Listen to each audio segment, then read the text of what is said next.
हमने युवाओं को, माननीय अध्यक्ष जी, ठेकेदारों के शोषण से बचाने के लिए, इनके समय में क्या होता था माननीय अध्यक्ष जी, अगर कोई बच्चा ठेकेदार के ऊपर कॉन्ट्रैक्ट बेस पे लगता था, उसकी 1 महीने की सैलरी तो पहले ले लेते थे,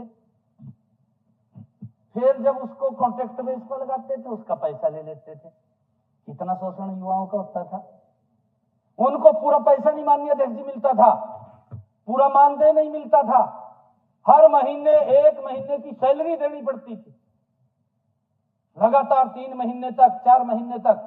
और कई बार तो माननीय अध्यक्ष जी ये हालात थे, 1 महीना काम करवाया और लास्ट के दिनों में उसको बाहर कर दिया, दूसरे को रख लिया, उसको पैसा भी नहीं दिया। इस प्रकार का शोषण माननीय अध्यक्ष जी इनके समय के अंदर ठेकेदारी प्रथा में होता था। हमने उसको बचाने के लिए कौशल रोजगार निगम का गठन किया। माननीय अध्यक्ष जी, भी किसी युवा के साथ अन्याय ना हो, उसको पूरा सम्मान मिले, और उसको लेकर के हमने कौशल रोजगार निगम गठित किया। सरकारी नौकरियों में ठेकेदारी प्रथा को बंद करने का संकल्प लिया था। माननीय अध्यक्ष जी, मुझे खुशी है कि हमने HKRN का गठन करके उस संकल्प को पूरा किया है, युवाओं को पूरा सम्मान दिया है।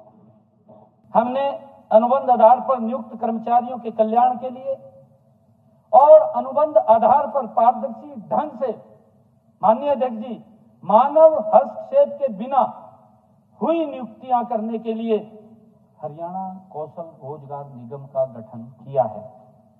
हमने अपने 10 साल के अंदर हरियाणा प्रदेश में जो नौकरियां दी हैं, बिना भाई भतीजावाद, बिना क्षेत्रवाद और बिना पर्ची खर्ची के हरियाणा प्रदेश के अंदर 1,75,000 नौकरियां दी।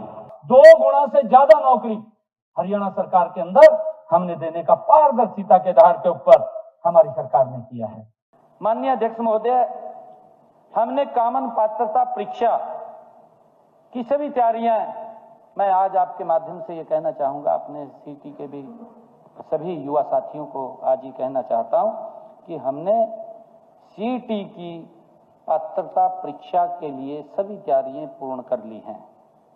लेकिन कुछ उम्मीदवार इस परीक्षा के नियमों में, हमारे कुछ युवा हमें मिले आकर के, और उन्होंने आकर के ये बात कही कि इसमें कुछ बदलाव किया जाए। उनके कुछ सुझाव आए हमारे पास युवाओं को। माननीय अध्यक्ष जी, हमने उन युवाओं के सुझाव को लिया, लेकर के उसको देखा, और देख करके हमने उसमें कुछ परिवर्तन, जो उन्होंने सुझाव दिए, हमने उसमें परिवर्तन करने की सोची कि हाँ, इसके अंदर परिवर्तन कर लीजिए, परिवर्तन करना चाहिए। अगर युवा इस बात की बात करते हैं कि जैसे पहले 1 पद के विरुद्ध 4 उम्मीदवारों को बुलाया जाता था, युवाओं के सुझाव आए कि 4 को नहीं, इसके अंदर 10 उम्मीदवारों को बुलाया जाए। हमने उसको ऐड कर लिया, उसमें परिवर्तन किया।